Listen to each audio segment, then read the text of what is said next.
Here's how 2 TikTok videos led to $85,000 in sales. It seems almost like mind-blowing to me. Like 2 different leads came in through 2 different TikToks that I had. And what's so interesting to me about that is that neither of them specifically addressed what I do. For context, I study unconventional ways to build businesses and brands. I help founders to articulate their brand point of view. That's the bigger idea that sits above just what they sell, that then becomes the center of gravity in their marketing message and their products and their services and their content.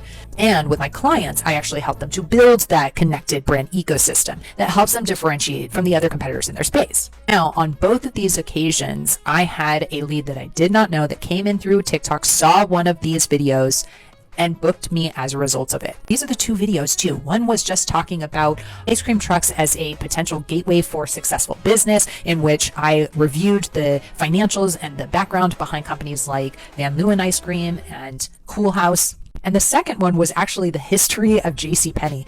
Don't ask me why this one totally went off, but it was a 2-parter where I introduced the history of the brand. On part 2, I shared how I would rebrand JCPenney.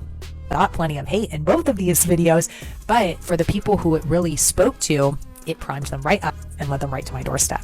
Of course, it helps that I have 10 years of experience, that I've worked with over 100 brands, but I will tell you there was something so great about having these leads come in. They were already pretty well warmed and pretty sure about working with me before I even got on the phone with them.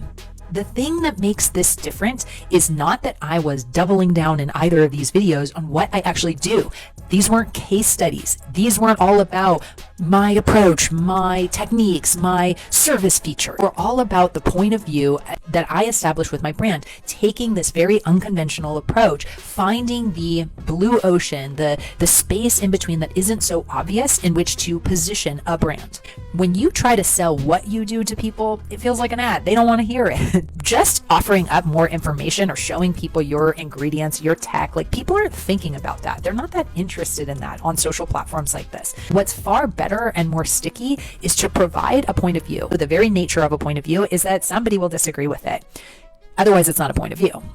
If this is something that you need to do with your brand, I have an accelerator that I launched last year to help founders actually figure out what that positioning space is within their category and articulate it within their business. Check the link in my bio for more info.